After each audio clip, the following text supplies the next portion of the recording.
오늘은 골로새서 강해 18번째 시간으로 마지막 시간입니다.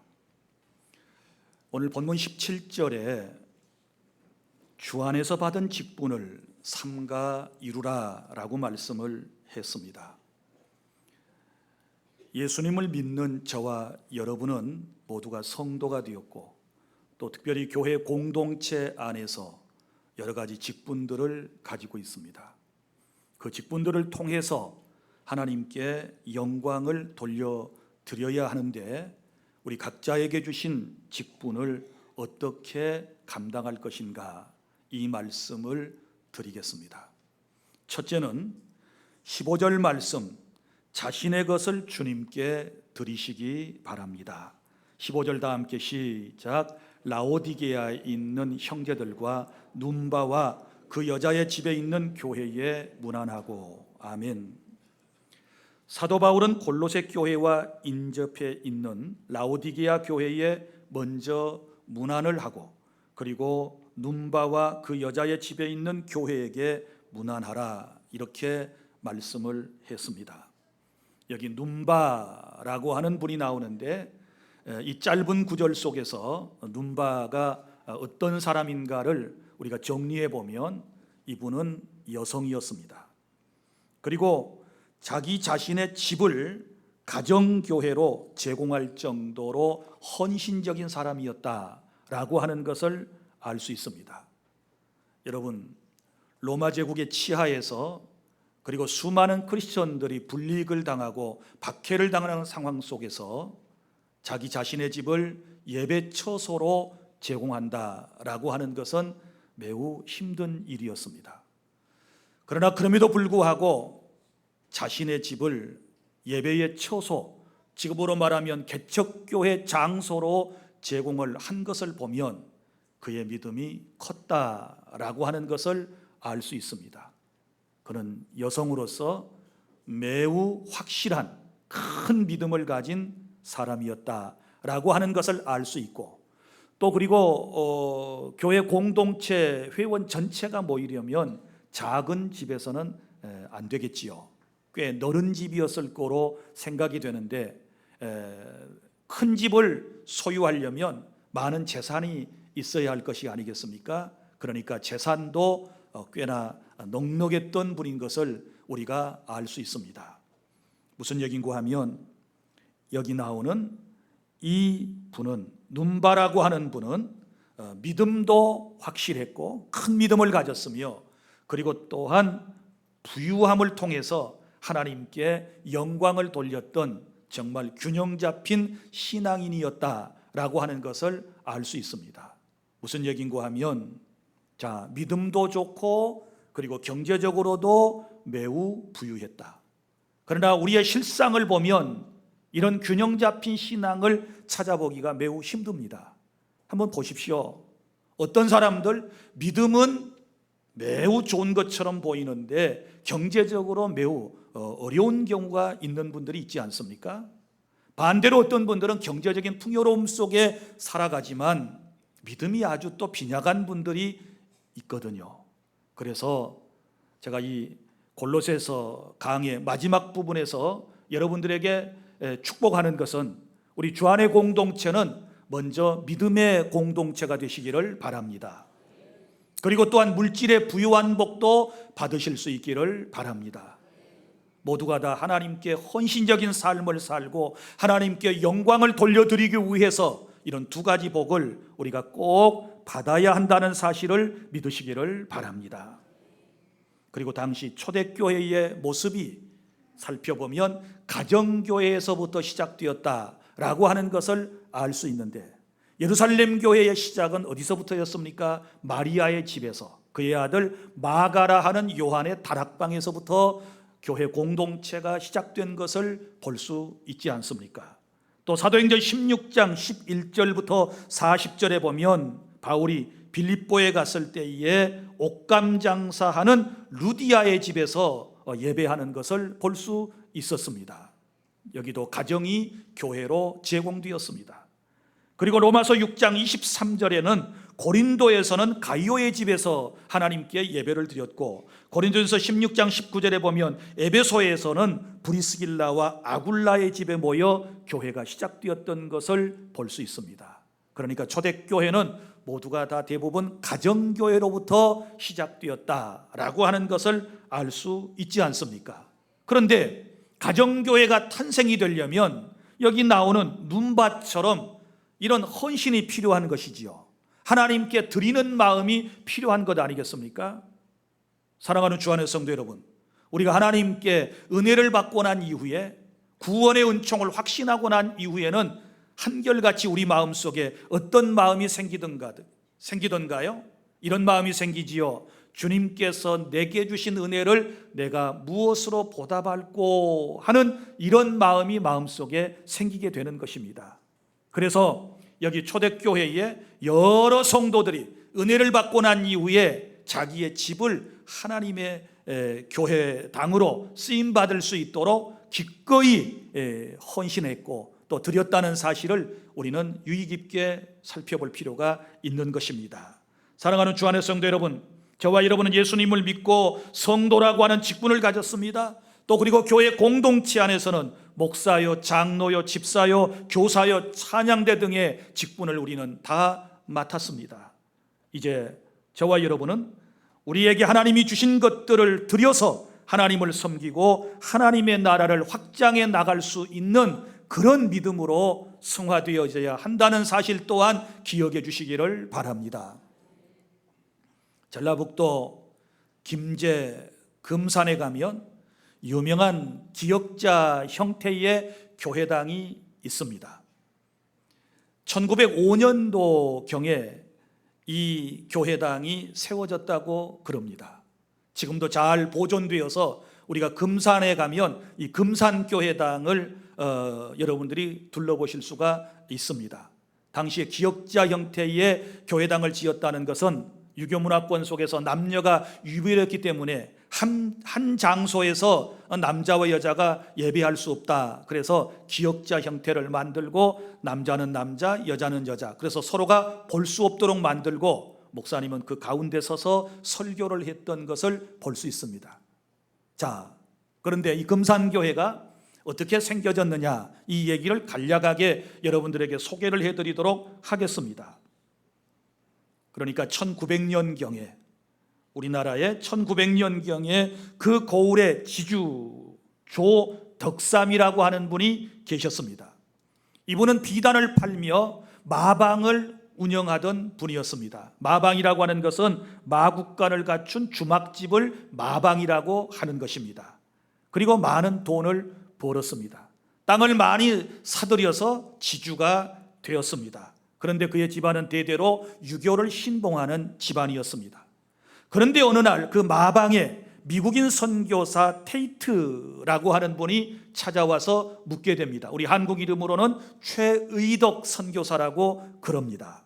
이 선교사는 그에게 복음을 전했습니다. 예수 그리스도를 그에게 전했습니다. 그랬더니 하나님의 은혜가 임해서 이분이 예수님을 구주로 영접하게 된 줄 믿으시기를 바랍니다. 그리고 선교사는 그에게 말했습니다.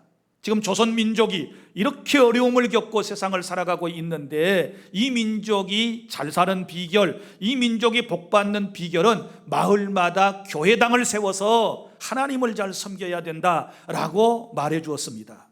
그때에 이 조덕삼이라고 하는 분이 기꺼이 자기 집 사랑채를 제공을 하게 됩니다.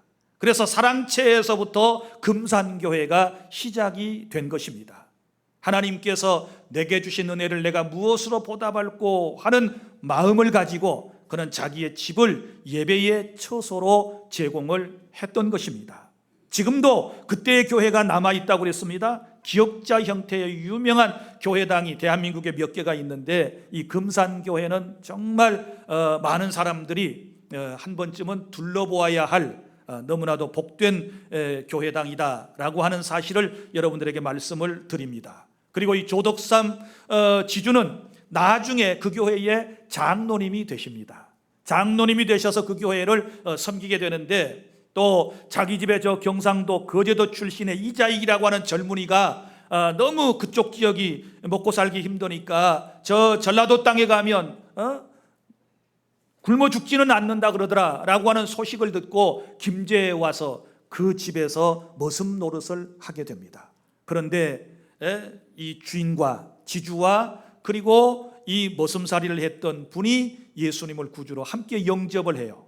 그리고 먼저 이제 교회를 세워나가는데 이 머슴살이를 하던 분이 먼저 장로로 피택이 되고 조덕삼씨는 떨어지게 돼요. 그럼에도 불구하고 이분은 정말 너그러운 마음을 가지고 자기의 모습 출신인 이분을 신학교에 보내게 돼요. 그래서 목사님이 되는데 그분의 이름이 이자익 목사님이고 우리 대한예수교 장로회 총회장을 2번씩이나 지내는 인물이 되는 것입니다. 정말 아름다운 역사를 가지고 있는 교회가 바로 금산교회입니다. 그리고 세월이 흘러서 이 조덕삼 장로님의 후손 가운데 여러분이 기억하시겠지만은 여기에서 조세형 장로님이 나옵니다. 이분은 국회의원 출신이지요. 4선 의원을 지내셨는데 10대에 그리고 13, 14, 15대 이렇게 국회의원을 지내고 1909년도에 이 세상을 떠났습니다. 이분이 바로 이 교회 출신입니다. 사랑하는 주 안의 성도 여러분, 주님을 만난 이후에 정말 헌신적인 삶을 살아왔던 이런 분들의 이야기를 들으면서 여러분 마음속에 어떤 깨달음이 생겨지지 않습니까? 인생은 누구나 이 세상에 왔다가 다 언젠가는 떠나야 할 인생이고 우리는 떠나면서 다 흔적을 남기고 가야 된다는 사실을 여러분이 기억해 주시기를 바랍니다. 방랑신 김삿갓의 얘기에 이런 얘기가 나오지 않습니까? 이분이 어느 날 한 고을을 지나가다가 한 집에 들렸는데 그 집에 초상이 났습니다. 가서 얘기를 들어보니 아버지가 돌아가셨는데 아들이 삼형제가 있었습니다. 이 삼형제가 김삿갓에게 아버지 묘비에 새길 글을 좀 지어주십시오라고 부탁을 했습니다. 그래서 세 아들에게 물어봤습니다. 아버님께서 평소에 어떻게 사셨습니까? 라고 물어봤더니 이 아들들이 고민을 하기 시작합니다. 좋은 일을 한 적은 없습니까? 마을에 뭐라도 이렇게 헌신적으로 해놓은 것이 있습니까? 라고 물었지만 이 세 아들의 머릿속에는 아버지가 그저 열심히 일해서 돈 많이 벌고 늘 자기 자신의 건강을 위해서 좋다는 것 다 사드시고 그렇게 맛있게 드시고 그리고 열심히 사시다가 죽은 기억밖에 안 나는 거예요. 그래서 세 아들이 전부 이제 우리 아버지 열심히 일하고 그리고 좋은 건 열심히 드시다가 세상을 떠났습니다. 그러니까 김삿갓이 붓을 딱 들고 먹다 살다 죽다 이렇게 써서 줬답니다. 그래서 그 아들들이 이제 비문으로 진짜 새겼는지는 모르겠지만 우리 인생이 이래서는 안 되지요. 세상에 와서 자기 자신만을 위하여 먹고 살다가 떠나버린다면 그게 무슨 인생이겠습니까?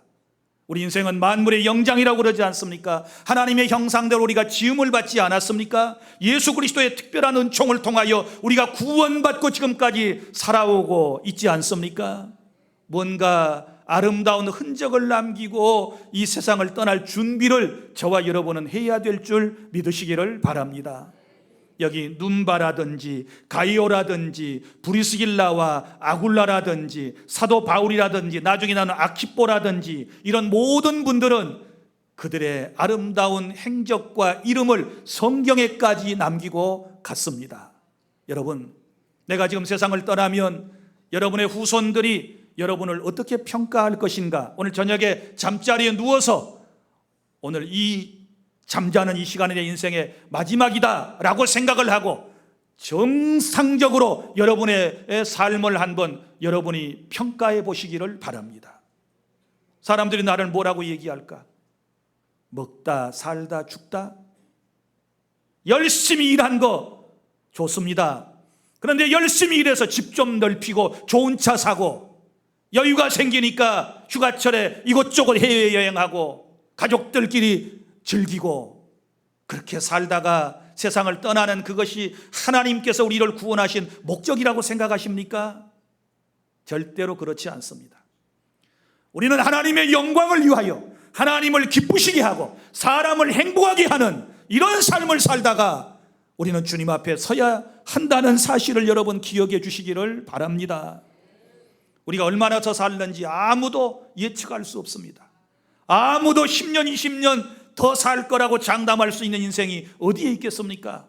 때가 되면 세상에 하던 일을 우리는 마무리도 못하고 떠나야 할 인생임을 기억하고, 여러분, 주님께서 우리에게 주신 성도의 직분, 교회 안에서 주신 여러 직분을 잘 감당하기 위해서 정말 헌신적인, 내 삶에 있는 가장 소중한 것을, 가장 귀한 것을 하나님께 드리고 떠날 줄 아는 이런 지혜로움이 이 말씀을 들을 때 여러분 마음속에 생겨날 수 있기를 바랍니다.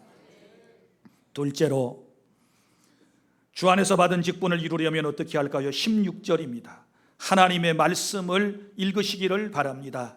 16절 다 함께 시작. 이 편지를 너희에게서 읽은 후에 라오디게아인의 교회에서도 읽게 하고 또 라오디게아로부터 오는 편지를 너희도 읽으라. 아멘. 읽으라고 하는 말이 몇 번 나옵니까? 3번 나옵니다. 제가 좀 상세하게 설명을 드리겠습니다. 자, 먼저 이 편지를 그랬는데, 이 편지는 어떤 편지일까요? 바로 골로새서를 말합니다. 사도 바울이 로마 감옥에서 골로새 교회의 형편을, 그 교회 개척을 했던 에바브라라고 하는 목회자에게 듣고서 지금 편지를 저 이탈리아 로마에서 어디까지 보내요? 터키의 중앙부에 있는 골로새라고 하는 지역에 있는 성도들에게 편지를 썼고, 이 편지를 전달했던 분이 누구라고 그랬습니까? 두기고라고 하는 사람이라고 말씀을 드렸지 않았습니까? 그래서 이 편지를 너희에게도 읽은 후에 라오디게아인의 교회에서 읽게 하라. 이 말은 이 편지가 회람서신이었다 그 말이죠. 돌려가면서 읽는 것입니다. 그러면 자, 먼저 어떻게 하느냐? 개인이 물론 읽을 수도 있겠지만 여기서 말씀을 하는 읽게 하고 읽으라, 이 말의 앞에를 보세요. 복수로 되어 있습니다. 이 편지를 너희에게서 읽은 후에, 이 말은 골로새 교회 신자들이 모여 있는 가운데 그 교회 지도자가 낭송을 하는 것입니다. 이걸 읽어주는 것입니다. 지금 제가 설교하듯이. 그러면 한 사람이 읽어줄 때 전체가 이 골로새에 보내는 편지 글을 이제 듣게 되는 것이지요. 이걸 말해요. 그러면 자, 그 한 교회에서 읽었으면 또 어떡합니까? 어디로 보내요? 라오디게아인의 교회에서도 읽게 하고. 그럼 라오디아는 어디 있습니까? 골로새에서 서쪽으로 약간 밑으로 내려가면 거기 히에라볼리가 있고, 그리고 라오디게아, 우리 소아시아 7교회 요한계시록에 나오는 그 교회가 거기 있습니다. 그러니까 골로새에서 다 읽고 난 다음에 또 어디로 가요? 그 편지는 라오디게아로 가는 것입니다. 그러면 라오디게아 교회에 가서도 어떻게 해요? 지도자가 회중들에게 낭독을 하게 되면 그때 하나님의 말씀을 듣고 은혜를 받는 것이지요. 그리고 또 보세요. 반대로 어디서 오는 편지도 있습니까? 라오디게아로부터 오는 편지를 너희도 읽으라. 그러면 이건 또 다른 편지일 텐데, 또 다른 성경일 텐데, 많은 사람들은 확실하지는 않지만 성경을 이제 공부를 하시는 분들은 에베소서로 추론을 합니다. 그래서 에베소서가 이리저리 이제 돌려서 읽는 그런 회람서신이었기 때문에 그쪽에서부터 오면 골로새 교회 교인들이 또 그 편지를 읽는 것입니다. 자, 이런 목적이 있는 거예요. 그러니까 한 사람이 읽는 것으로 족하는 것이 아니고, 한 교회만 말씀을 듣고 읽는 것으로 족한 것이 아니고, 모든 사람이 읽고 들어야 할 하나님의 말씀이다 라고 하는 것을 우리에게 말씀을 주고 있는 것입니다. 사랑하는 성도 여러분, 그리고 이 성령의 감동으로 기록된 하나님의 말씀은 또 다른 사람들이 필사를 해서 이것을 이제 읽게 되었던 것이죠. 그래서 원본 편지는 하나이고, 그것을 이제 또 성령의 감동을 받은 또 다른 분들이 그것을 그대로 베껴서 쓰는 거예요. 이걸 사본이라고 그래요. 카피본. 이걸 필사본이라고 그러는 것입니다. 그리고 또 그것을 여러 사람이 이제 읽게 되는 것입니다. 여러분, 오늘날 생각해 보면 저와 여러분이 지금 성경을 대할 때 얼마나 감사한 마음을 가지고 있는지 한번 생각을 해볼 필요가 있습니다. 이때는요, 성경이 정말 귀하던 시대예요. 그런데 우리는 지금 어때요? 많은 성경을 가지고 있어요. 집에 한두 권씩은 다 있을 거라고 생각을 해요. 감사하시기를 바랍니다. 성경을 대할 때 감사해야 돼요. 옛날에 인쇄술이 발달되지 않았기 때문에 개인의 이 성경을 소장할 수가 없었어요. 우리처럼 돌려가면서 읽는 거예요. 그래서 중세시대까지도 이 금속 활자가 발명되지 못했기 때문에 대부분 사람들이 이 기록을 해서 사본들을 만들어서 성경을 소장하게 됐는데, 정말 성경이 너무너무 소중했던 거예요.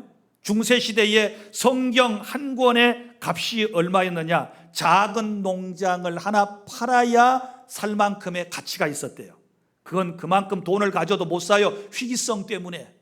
그러다가 이 성경이 이제 독일 사람, 여러분이 잘 아는 요하네스 구텐베르그라고 하는 사람에 의해서 이제 그 활자로, 금속 활자로 이제 구텐베르그가 금속 활자를 이제 발명을 해가지고 대량으로 성경을 찍어내면서부터 이 성경이 이제 독일 전역에 그리고 전 세계적으로 퍼져나가는 거예요. 만약에 이때에 1444년 이때에 인쇄술이, 금속 활자 인쇄술이 이게 나오지 않았다면 여러분 종교개혁은 있을 수 없는 거예요. 1517년도에 루터가 성경으로 돌아가자 종교개혁을 일으켰는데 이미 대량으로 찍어낸 성경들을 사람들이 그래도 어느 정도 가지고 있었기 때문에 종교개혁이 가능했던 거예요. 그래서 인류 역사 가운데 가장 위대한 사건 중에 하나가 바로 1440년에 요하네스 구텐베르그가 발명한 금속 활자 인쇄술이라고 말을 하는 것입니다. 지금 우리는 그 덕을 보고 있는 것입니다. 그런데 이 구텐베르그라고 하는 사람이 어느 날 기도를 했답니다. 하나님, 이 성경 말씀을 많은 사람들이 보면 좋겠는데 이게 소수의 몇 사람만 가지고 있으니 하나님, 제게 지혜를 주십시오. 그리고 기도를 했더니 하나님께서 그에게 이 금속 활자 인쇄술, 그 활자를 만드는 이런 것들을 보여주셨대요. 그래서 그대로 이걸 만들어냈다는 그런 이야기가 기록된 것을 보았습니다. 그때부터 우리는 이런 놀라운 혜택을 지금 받고 있는 것입니다. 사랑하는 주 안의 성도 여러분, 우리가 하나님의 말씀을 소중하게 여겨야 될 줄로 믿습니다. 이때 당시를 생각하고 중세를 생각하면서 우리는 지금 말씀이 내 앞에, 내 옆에 있는 것에 대하여 감사하실 수 있기를 바랍니다. 우리가 성도의 직분을 잘 감당하려면 성경을 읽는 수밖에 없어요. 하나님의 말씀을 가까이 해야 되는 줄로 믿으시기를 바랍니다. 제가 여러분에게 질문을 하겠습니다. 여러분 정직하게 여러분의 속으로 대답을 해 주십시오. 우리 교회의 중직자 여러분, 장로님들, 그리고 또 권사님들, 안수집사님들, 집사님들, 교사, 찬양대 여러분 일생 가운데 성경을 지금까지 정독을 몇 번 하셨습니까? 솔직하게 여러분의 마음속에서 대답을 해 보십시오. 몇 번을 정확하게 여러분이 성경을 읽으셨는지, 그리고 늘 말씀을 가까이 놓고 여러분이 읽고 계시는지를 한번 여러분이 생각해 보시기를 바랍니다. 이렇게도 소중한 하나님의 말씀, 여러분 갖고 싶어도 소유할 수 없었던 이 말씀을 우리는 지금 몇 권씩의 성경을 가지고 있으면서도 읽지 않는다면 우리의 신앙은 올바로 설 수가 없는 것입니다. 우리의 신앙은 말씀 위에 기초를 세워야 되는 줄로 믿으시기를 바랍니다. 말씀 위에 세우지 않는 감정 위에 세운 교회는, 그런 신앙은 그냥 무너져버리게 되는 것입니다. 그래서 말씀을 항상 여러분이 읽도록 하고 지금부터 결심하세요. 열심히 나는 성경을 읽으리라. 그리고 주님이 주신 말씀을 내 마음에 받고 내 영혼이 살찌움을 받고 건강한 크리스천이 되리라, 이런 각오를 가지고 성경을 대해 주시기를 바랍니다. 그 다음에 세 번째, 17절부터 18절까지 말씀은 주 안에서 받은 직분을 이루려면 어떻게 해야 될까요? 직분의 소중성을 알고 끝까지 잘 감당하시기를 바랍니다. 자, 17절 다 함께 시작. 아키뽀에게 이르기를 주 안에서 받은 직분을 삼가 이루라고 하라. 아멘. 자, 여기 먼저 아키뽀라고 하는 사람이 나옵니다. 이 사람에 대한 얘기는 여러 곳에 그렇게 많이 나오지 않습니다. 이분에 대한 연구를 하시려면 우리가 빌레몬서 1장 1절부터 2절까지 말씀을 살펴볼 필요가 있는데, 거기 보면 사도 바울은 아키뽀를 어떻게 말했느냐? 함께 병사된 자요. 옛날 성경에는 군사된 자요 그랬는데 지금은 함께 병사된 자요 이렇게 얘기를 했고, 자, 이 사람은 이제 출원하기를 빌레몬의 아들이고 그 어머니는 암비아라고 것이다라고 우리는 생각할 수 있습니다. 그는 골로새 교회에서 설립자 에바브라의 후임자로 골로새 교회를 이끌어 나갔던 지도자였다라고 하는 것도 우리가 알 수 있는 것이지요. 그러니까 골로새 교회는 개척한 사람이 누구예요? 에바브라. 그리고 에바브라의 뒤를 이어서 그 교회를 이끌어 나가는 사람이 바로 아키뽀이다라고 하는 것입니다. 그런데 자, 사도 바울이 이 아키뽀에게, 교회 지도자에게 딱 들려주는 말이 있습니다. 그게 뭐냐 그러면 주 안에서 받은 직분을 삼가 이루라. 자, 이 직분의 출처에 대해서 먼저 설명을 하고 있습니다. 주 안에서 받았다는 말은 주님께로부터 받은 직분, 그런 뜻이에요. 믿습니까? 교회 안의 직분은 주님께로부터 받았다는 사실을 믿으시기를 바랍니다. 이 사실을 생각하면 너무너무 감사한 거예요. 내가 못난 부분도 있고 내가 부족한 부분도 있지만, 그러나 그럼에도 불구하고 나는 이 목사직이 하나님께로부터 왔다는 사실을 믿기 때문에 말씀을 전할 때는 제가 비록 여러 가지로 부족하지만 담대할 수 있어요. 믿습니까? 왜? 주님께로부터 온 직분이기 때문에. 여러분에게도 있는 직분이 마찬가지예요. 다 주님께서 여러분을 직분자로 세우셨음을 믿으시기를 바랍니다. 그러면 이 직분을 어떻게 감당합니까? 삼가 이루라. 삼가라고 하는 말은 유의해라, 조심해라 라고 하는 뜻이 있고, 이루라 라고 하는 원문의 뜻은 채우라, 그 말이에요. 채우라, 가득 채워라, 이것을 이루라 라고 하는 말로 번역을 했습니다. 그러니까 무슨 얘기인가 하면, 직분을 여러분이 늘 조심하면서 유의하면서 어떻게 감당해야 돼요? 주님이 원하시는 분량에 도달할 때까지, 도달할 만큼, 주님이 충족해 하실 만큼 그렇게 직분을 잘 감당해야 될 줄로 믿습니다. 흔히 이렇게 생각해요. 이 정도 하면 뭐 많이 하는 것이지. 글쎄요, 주님이 보실 때 그래, 충족하다, 합당하다, 이렇게 평가해 주실까요? 착각에 빠져서는 안 됩니다. 사랑하는 주 안의 성도 여러분, 직분에 대한 소명의식을 가지고 주님의 뜻을 잘 분별하여 하나님의 기대에 부응하도록 자신의 직분에 최선을 다해 주시기를 바랍니다. 이게 바로 아키뽀에게 주신 말씀이고 저와 여러분에게 주신 말씀입니다. 그런데 우리는 어때요? 주 안에서 받은 직분을 너무 쉽게 내팽개쳐 버립니다. 소중한 줄 모르고, 직분을 받아도 감사한 줄도 모르고. 여러분, 그래도 여러분에게 있는 그 직분 때문에 믿음을 지탱해 나가고 그나마 여러분이 거룩하게 살아가고 있다는 사실을 기억하시기를 바랍니다. 만약에 제가 목사의 직분을 안 맡았다면, 여러분이 장로의 직분, 권사의 직분, 안수집사 혹은 서리집사, 교회 안에 여러 가지 직분이 없다 그러면 굉장히 그 사람은 또 자유롭게 생각을 해요. 그리고는 자기 마음대로 살려고 그래요. 그나마 감사한 것은 내게 있는 직분 때문에 우리가 항상 조심하며 유의하며 살아가고 있음에 대해서 감사하시기를 바랍니다. 그 다음에 나오는 두 번째 인물이 있습니다. 직분의 소중성을 알고 끝까지 사명을 잘 감당한 사도 바울이 나옵니다. 자, 18절 시작. 나 바울은 친필로 문안하노니 내가 매인 것을 생각하라. 은혜가 너희에게 있을지어다. 아멘. 나 바울은 친필로 문안한다 그랬습니다. 자, 무슨 의미가 있을까요? 지금 사도 바울이 이 골로새서를 쓰고 있는, 이 편지를 쓰고 있는 곳이 어디입니까? 로마의 감옥입니다. 감옥이 밝았겠어요? 침침했겠지요. 그런데다가 사도 바울은 안질등에 걸려가지고 눈병이 있어가지고 시력이 매우 좋지를 못했습니다. 자, 하나님께서 그에게 성령의 감동을 통하여 말씀을 주시면 사도 바울이 불러줍니다. 그러면 누군가가 옆에서 대피라는 사람이 그걸 씁니다. 한 소절을 쓰고 난 다음에 성령의 감동으로 말씀이 제대로 기록되었는가를 또 성령의 확인을 받고 또 사도 바울이 확인을 하면서 기록을 했을 것입니다. 그리고 다 기록을 하고 난 이후에 맨 끝에는 나 바울은 친필로 문안한다, 이 말을 그 어두운 데서 눈도 잘 보이지 않는데 자기 손으로 쓰는 것입니다. 왜냐하면 당시에 문서들 가운데, 편지글 가운데 이 위조된 것들이 많이 있었거든요. 위조된 것들이 많이 있었어요. 공문서 가운데 특별히. 그래서 반드시 잡힐 서명을 끝부분에서는 하는 것입니다. 눈이 좋으면 처음부터 끝까지 자기 손으로 쓰면 더 확실하겠지요. 그러나 바울은 그렇게 쓸 수 없었기 때문에 다른 사람이 대필해주고 끝부분에 가서 나 바울은 친필로 문안한다 이렇게 기록을 하게 된 거예요. 이해가 되셨습니까?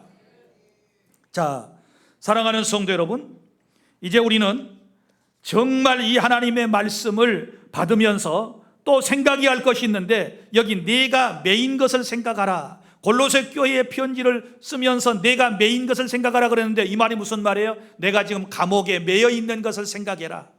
너희들의 얘기를 들으니까 너희들 경제적으로 어렵다고 하는 얘기도 들었어. 너희들 가운데 이단이 나와가지고 율법을 지켜야, 할례를 지켜야 구원받는다. 또 신비적인 체험을 해서 천사를 만나야 된다. 혹은 또 헬라의 영향을 받아가지고 금욕을 해야 하나님을 제대로 섬기는 것이다. 이렇게 말하는 사람이 있어서 너희들이 힘들겠지만, 그러나 나를 생각해봐. 나는 감옥에 있으면서도 내 믿음을 지키고 있다. 그런 뜻이에요. 믿습니까? 그래서 우리는 내 신앙생활이 힘들고 어려울 때마다, 내 삶이 힘들고 어려울 때마다 나보다 더 힘든 사람들을 한번 생각해 볼 필요가 있어요. 믿습니까?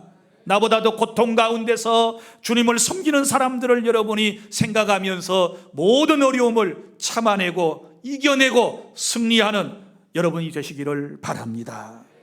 사도 바울은 주신 사명을 끝까지 잘 감당한 하나님의 종입니다. 디모데후서 4장 7절부터 8절 말씀에 이런 말씀이 기록되어 있습니다. 나는 선한 싸움을 싸우고 나의 달려갈 길을 다 마치고 믿음을 지켰으니, 시작. 이제 후로는 나를 위하여 의의 면류관이 예비되었으므로 주 곧 의로우신 재판장이 그날에 내게 주실 것이며 내게만 아니라 주의 나타나심을 사모하는 모든 자에게도니라. 아멘. 여기 중요한 말씀, 나는 선한 싸움을 싸우고 나의 달려갈 길을 다 마치고 믿음을 지켰으니, 이런 은혜가 있기를 바랍니다. 자신의 사명을 끝까지 잘 감당하시기를 바랍니다. 여러분 주변의 사람들 한번 보세요. 1월 첫 주에는 처음에 임명을 받고 찬양대도 많고 교사들도 많고 여기저기 많은 직분자가 있는 것처럼 보입니다. 그러다가 한 6월 정도 지나서 지금 7월 8월 되니까 하나씩 둘씩 이제 안 보입니다. 어디 갔습니까? 반년밖에 되지 않았는데, 아직도 12월까지 가려면 멀었는데 끝까지 감당하지 못하고 도중에 하차해버리는 대마와 같은 사람들이 너무너무 많이 있어요. 사랑하는 주 안의 성도 여러분, 신앙생활은 끝까지입니다. 직분은 끝까지 감당해야 될 줄 믿습니다. 우리 연약하니까 늘 그만두고 싶을 때 있지요. 더 이상 하고 싶지 않을 때 있을 거예요. 그러나 그럼에도 불구하고 우리는 주님 오실 때까지 하나님의 은혜를 구하고 성령께서 주시는 능력을 가지고 끝까지 잘 감당하는 우리가 될 수 있기를 바랍니다. 자, 이제 바울은 이 편지를 읽는 사람들에게 간단한 축복으로 글을 마칩니다. 저도 이제 이 빌레몬 골로새서 마지막 강해를 마치면서 똑같은 말씀으로 여러분을 축복하기를 원합니다. 은혜가 너희에게 있을지어다. 아멘. 지금까지 이 골로새서 강해를 듣는 여러분 모두에게 은혜가 넘치기를 바랍니다. 오늘 말씀을 여러분이 기억해 주십시오. 자신의 것을 주님께 드리며 주님을 섬겼던 사람들을 기억해 주십시오. 그리고 하나님의 말씀을 사랑하고 사모하고 여러분 읽고 듣고 받는 그런 은혜가 있기를 바랍니다. 그리고 내게 주신 직분의 소중함을 깨닫고 끝까지 사명을 잘 감당하는 여러분들에게 하나님의 은혜가 영원히 함께 하시기를 축복합니다. 기도하겠습니다.